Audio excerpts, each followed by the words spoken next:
사람이 살다 보면은 별도를 다 보면서 삽니다. 이 모양 저 모양 우리가 보면서 살아요. 그것이 인생이지 않습니까? 오늘 이 다윗도 마찬가지입니다. 한낱 목동으로서 살던 소년 다윗이었는데 하나님한테 픽업이 돼가지고 이제 세상 밖으로 이제 자신의 모습이 이제 드러납니다. 그때부터 다윗의 인생은 많은 시련 그리고 연단 정말 힘들고 어려운 온갖 순환을 다 당하면서 파란만장한 그런 삶을 살아갔던 것을 볼 수가 있습니다. 그럼에도 불구하고 다윗은 자신을 불러주신 하나님을 배반하지 않았고 자신을 불러주신 하나님의 은혜를 잊지 않고 어려우면 어려울수록 더 하나님을 가까이 하며 기쁠 때나 슬플 때나 힘들 때나 모든 것이 풍족할 때나 어떤 상황 어떤 조건에 놓여 있을지라도 이 다윗은 하나님을 가까이 하고 하나님을 노래하며 살았던 이 다윗의 모습을 우리는 사무엘상부터 오늘 사무엘하 7장에 이르기까지 낱낱이 그 삶의 흔적들을 보면서 오늘 우리들도 이 다윗과 같은 그러한 믿음을 가지고 하나님의 은혜를 입은 사람으로서의 삶을 살아간다면 우리도 다윗이 하나님 앞에 축복을 받았던 것처럼 우리도 하나님 앞에 큰 축복을 받으며 그 축복을 누리며 살 수 있는 하나님의 사람이 될 수 있다는 사실을 우리는 확신해 볼 수가 있습니다. 믿으시기를 예수님의 이름으로 축원합니다. 그렇기 때문에 하나님은 이 다윗을 축복하지 않을 수가 없었어요. 아무리 힘들고 어려워도 하나님을 노래하며 찬송하며 살았던 이 다윗의 모습을 하나님이 기뻐하지 않을 수가 없었어요. 그래서 하나님은 주위의 모든 이 원수들을 다 물리쳐 주시고 다윗에게 이제 평안을 허락해 주셨다라고 말씀을 하고 있는 것을 볼 수가 있어요. 다윗이 이제 왕이 되어서 나라를 통치하던 그런 그 당시의 이 상황은 이스라엘 주변에 동서남북 사방으로 모두가 다 강대국을 이룬 적들만 에워싸고 있었던 그런 상황이었어요. 이렇게 사방이 강대국을 이룬 철기로 무장을 하고 있는 경제적인 강대국과 군사적인 강대국들이 이스라엘을 호시탐탐 노리고 있었어요. 근데 그때 당시 이 이스라엘이라는 이 나라는 지하자원이 전혀 없는 나라이다 보니까 철기로 무장할 수가 없었어요.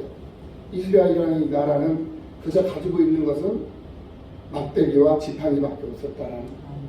그리고 칼을 가지고 있는 사람은 소수였어요. 네. 그래서 블레셋이 쳐들어온다든지 암몬과 모압이 쳐들어온다든지 아말렉과 에돔이 쳐들어온다든지 시돈과 암몬이 막 쳐들어온다든지 아람이 쳐들어온다든지 이러면은 싸울 만한 어떤 힘이 저항할 만한 힘 이런 방어할 만한 힘을 갖지를 못했어요. 그런데 그럴 때마다 하나님께서 그들을 지켜주시고 보호를 해주시고 그럴 때마다 하나님께서 막아주시더라는 거예요. 이스라엘 백성들은 무장할 수 없는 그런 가난하고 연약하고 허약하고 나약한 그런 나라를 이루면서 목축업이 주업이 되어서 살았던 유목민들이었단 말이에요. 그런데 주변에는 지하자원들이 많고 무역이 활성화되고 그래서 경제력이라든지 군사력이 이 생활에 넉넉한 부유함을 가지고 있었어요. 그러니 그 약한 그 이스라엘 나라를 사방에서 호시탐탐 노릴 수밖에 없었던 거죠. 이 모습이 바로 오늘 우리들의 모습이라는 것을 우리는 분명히 깨달아야 될 줄로 믿습니다. 우리는 힘이 없는 사람들이잖아요.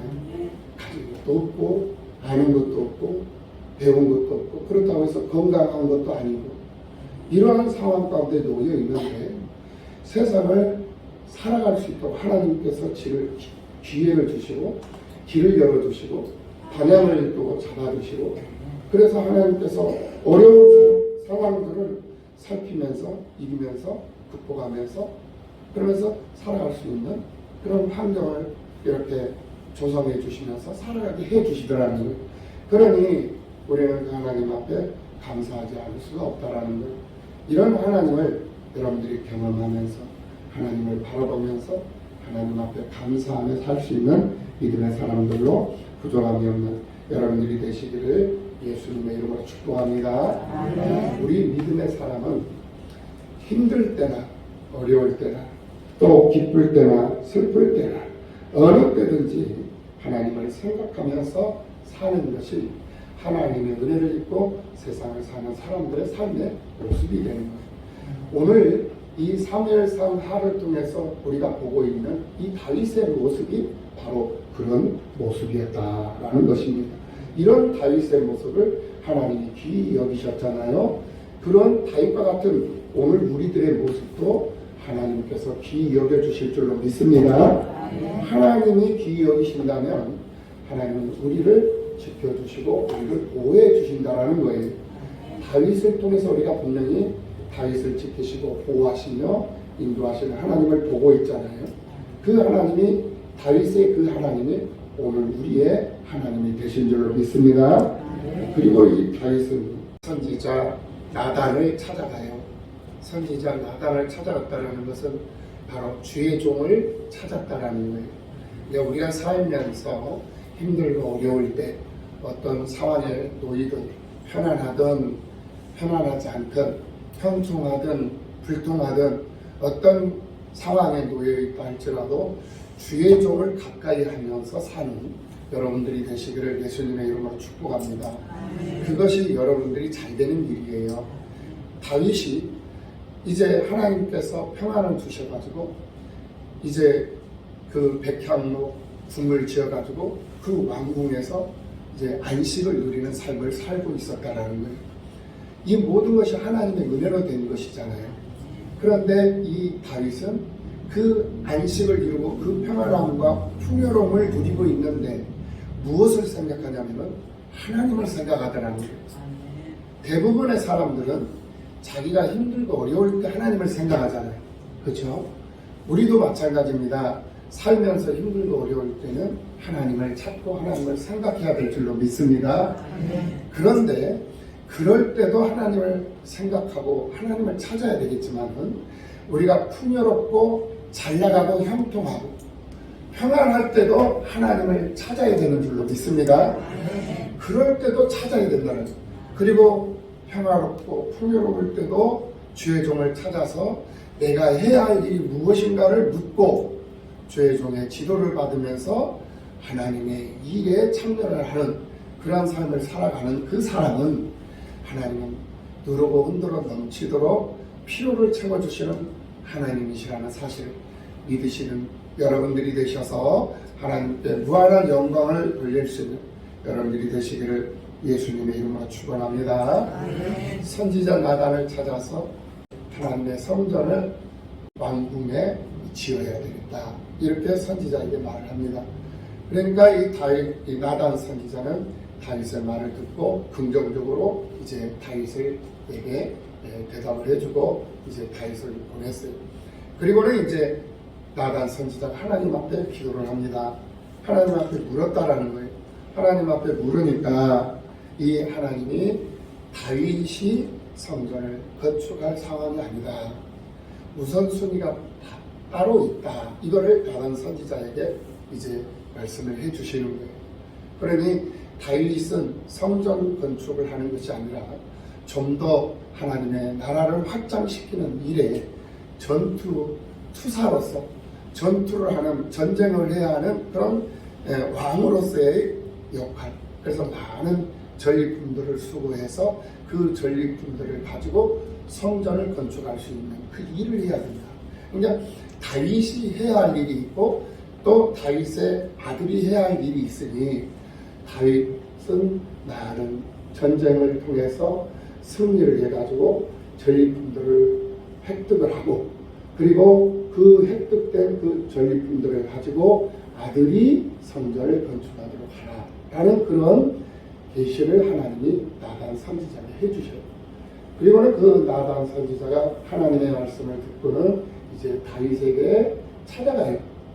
다윗에게 찾아가서 당신이 왕이 성전을 지을 것이 아니라 왕은 해야 할 일이 따로 있습니다. 이것을 이제 깨닫게 해줘요. 그런데 다윗이 훌륭한 것이 바로 여기에 있는 거예요. 자기가 하고 싶은 일이 있고 자기가 하고 싶은 계획이 있었어요. 그런데 하나님께서 하지 말라고 그래요. 그리고 지금 하고 있는 일들을 더 많은, 더 확장, 하나님 나라 확장을 위해서 더 많은 전리품들을 획득하기 위해서 힘써야 된다는 사실을 가르쳐 주니 그 말을 그대로 받아들이고 순종하고 있는 이 다윗의 모습을 볼 수가 있다는 거예요. 다윗은 왕이에요. 그 누구도 다윗을 이길 수 있는 사람이 없고 다윗을 당할 사람이 없는 가장 위대한 그런 권력자요, 힘 있는 사람이 바로 이 다윗입니다. 그런데 주의 종이 다윗에게 하나님이 말씀을 전하니 다윗은 그 하나님의 말씀을 주의 종을 통해서 전하는 하나님의 말씀을 그대로 받아들였다라는 것입니다.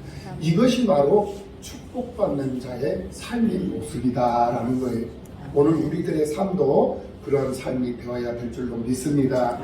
그것이 바로 복을 받을 수밖에 없는 사람의 모습이다라는 거예요.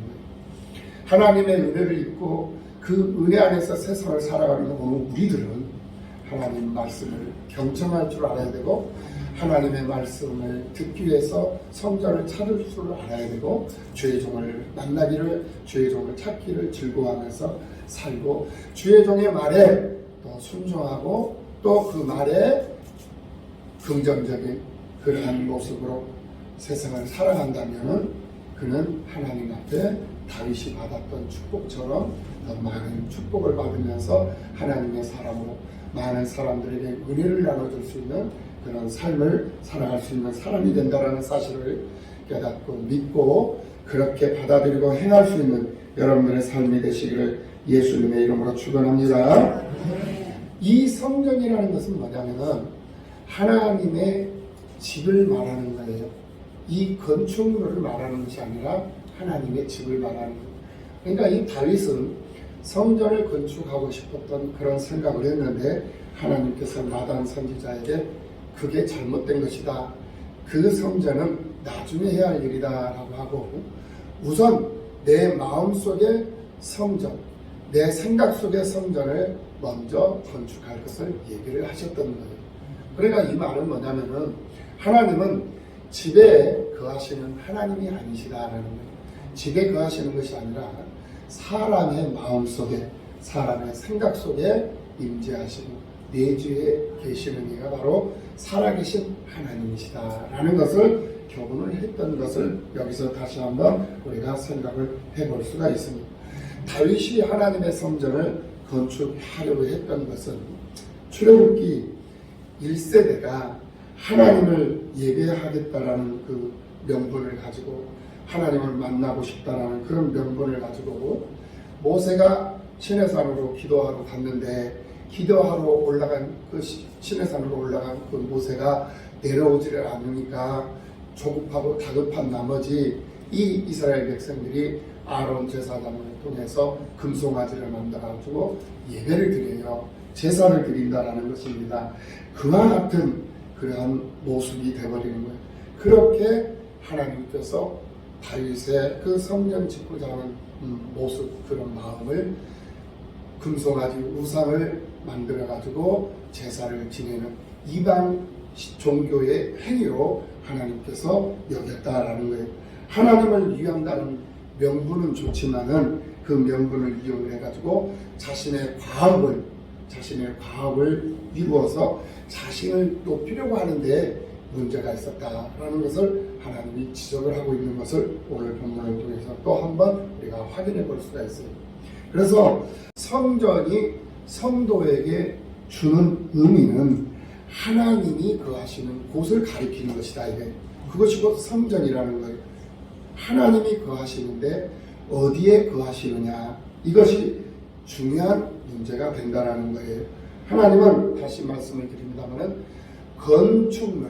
건축물에 거하시는 것이 아니라 하나님의 형상을 따라 창조된 사람, 그 사람 안에 거하시는 이가 바로 우리 하나님이시라는 사실이에요. 믿으시기를 예수님의 이름으로 축원합니다. 하나님이 거하신다는 것은 그리스도와 함께 연합한 존재라는 것을 의미하는 것. 다시 말하면 성도들은 모두가 다 그리스도 안에 거한다라는 사실을 드러내 보여주는 것이다 라는 말씀입니다.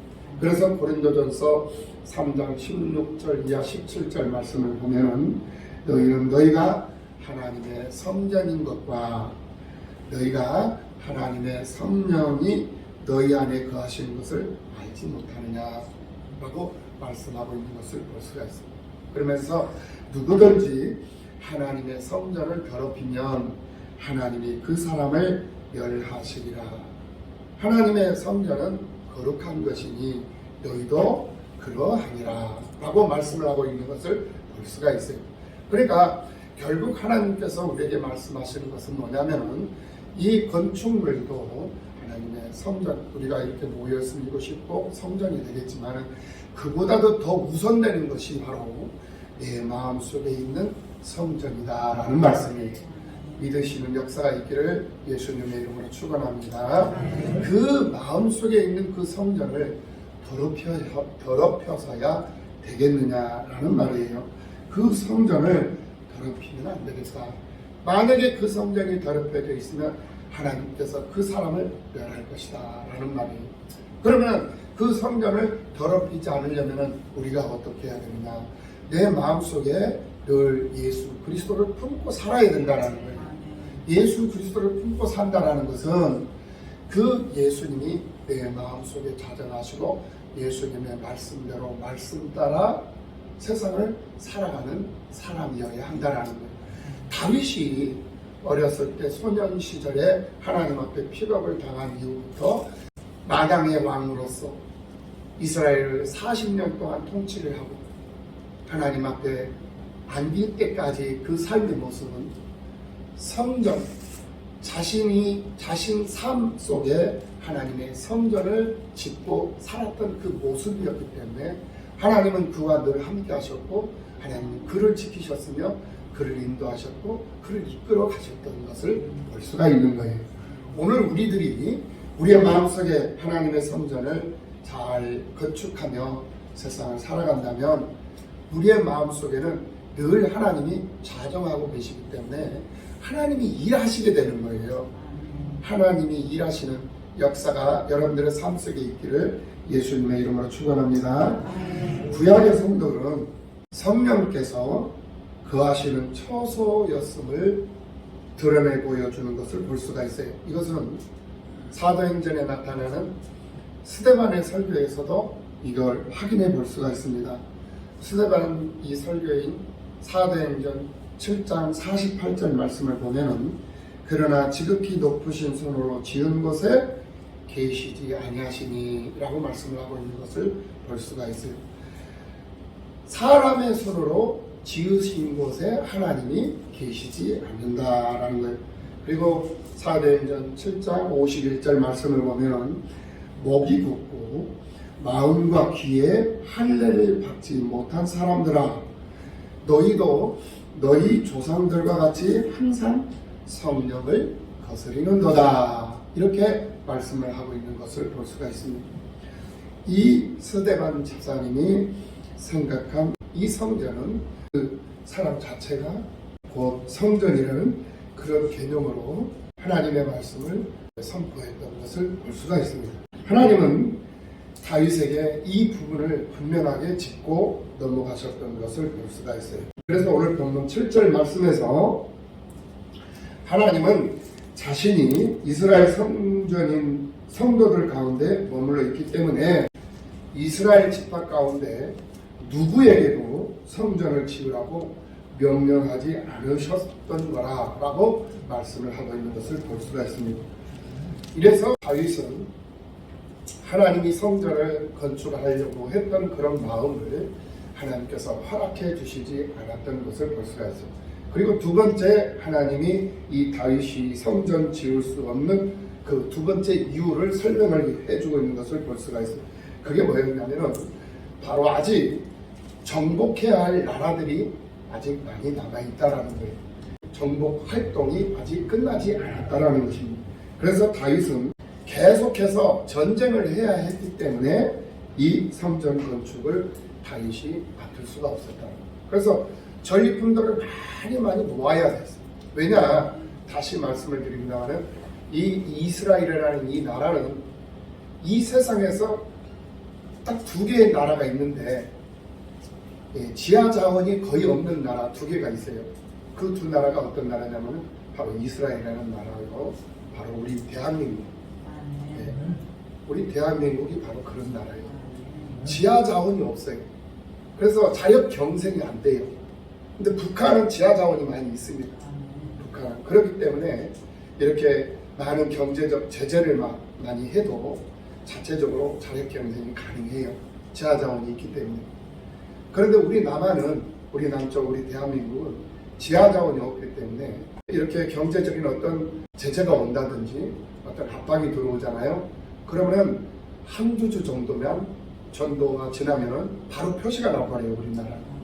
그래서 한 달 이상 견디지를 못해요. 이스라엘이라는 나라도 마찬가지예요. 그런 나라였어요. 근데 다시 말씀을 드린다면 주변에는 강대국들, 지하자원이 많은 나라들, 이런 나라들이 그래서 호시탐탐 노릴 수밖에 없는 나라예요. 그래서 이 나라의 백성들은 하나님을 바라볼 수밖에 없었고 하나님을 의지할 수밖에 없었다라는 거예요. 그러니까 오늘 우리들이 바로 그런 모습이다라는 거예요. 가진 것도 없고 하는 것도 없고 힘도 없고 그런 우리들의 모습이기 때문에 오직 하나님만 바라보고 하나님만 의지하면서 살 수밖에 없는 우리라는 사실을 인정하고 하나님 앞에 우리가 나아간다면은 우리 하나님은 결코 우리를 외면하지 아니하시고 우리의 생각과 우리의 모든 바람과 소망을 하나님께서 받으시고 그 소망을 이루어 주실 줄로 믿습니다. 이것이 바로 오늘 이 사무엘하 7장을 통해서 우리에게 계시하시고자 하시는 말씀의 비밀이다라는 거예요. 그러면서 오늘 18절부터 21절까지를 통해서는 하나님께서 다윗이 하나님 앞에 감사의 기도를 드리는 것을 볼 수가 있어요. 18절 말씀을 보면 다윗 왕이 여호와 앞에 들어가 앉아서 이르되 그랬어요. 그러니까 하나님 앞에 들어가 앉아서 이르되 하나님 앞에 기도하고 있다라는 거예요. 뭐라고 기도를 하느냐? 여호와여, 나는 누구이오며 내 짐은 무엇이기에 나를 여기까지 이르게 하셨나이까? 이렇게 하나님 앞에 묻고 있는 것을 볼 수가 있어요. 19절 말씀, 주 여호와여, 주께서 이것을 오히려 적게 여기시고 또 종의 집에 있을 먼 장래 일까지도 말씀하셨나이다. 주 여호와여, 이것이 사람의 법이니이다. 20절, 주 여호와는 주의 종을 아시오니 다윗이 다시 주께 무슨 말씀을 하오리까? 주의 말씀으로 말미암아 주의 뜻대로 이 모든 큰 일을 행하사 주의 종에게 알게 하셨나이다. 하나님께서 그렇게 해 주셨다라는 거예요. 내가 한 일이 아니라는 거예요. 하나님께서 그렇게 나를 이끌어 주셨고 나를 그렇게 만들어 주셨다라는 거예요. 그래서 오늘 7장 1절 말씀에서 이 말씀이 들어가면서 뭐라고 말씀을 하시냐? 여호와께서 주의 모든 원수를 무찌르사. 누가 주의 모든 원수를 무찔렀다? 여호와께서, 하나님께서 무찌르 주셨다. 실질적으로 우리가 봤을 때는 다윗이 전투에 참가해서 다윗이 이긴 것 아니겠어요? 다윗이 싸워서 목숨 걸고 싸워서 다윗이 이겼어요. 그런데 오늘 이 본문에서 분명히 말씀을 하시기를 하나님께서 주의 모든 원수를 무찔러 주셨다. 네. 그리고는 왕으로 궁에 평안하게 살게 하시때라고 말씀을 하고 있다라는.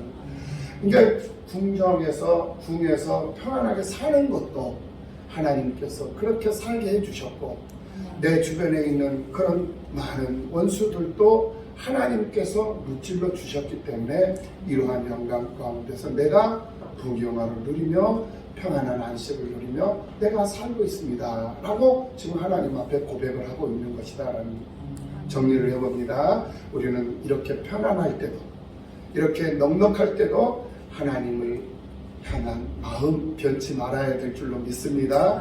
하나님 앞에 기도하며 하나님을 즐거워하고 하나님 앞에 감사하며 사는 성도가 되어야 될 줄로 믿습니다.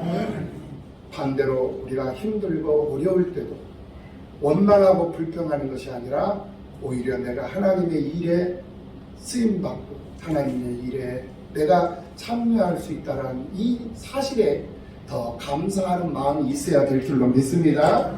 그래서 그 하나님을 노래하고 찬송하면서 살아간다면 다윗이 누렸던 그 축복을 오늘 우리들도 얼마든지 누리며 살 수 있는 그런 특별한 삶을 살아가는 믿음의 사람들이 될 수 있다는 거예요.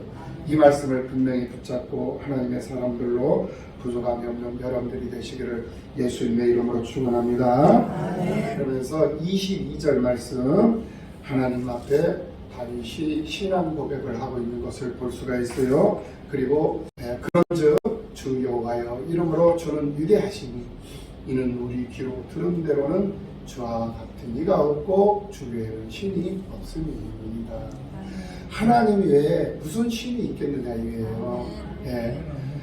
23절 땅의 어느 한 나라가 주의 백성 이스라엘과 같으리이다.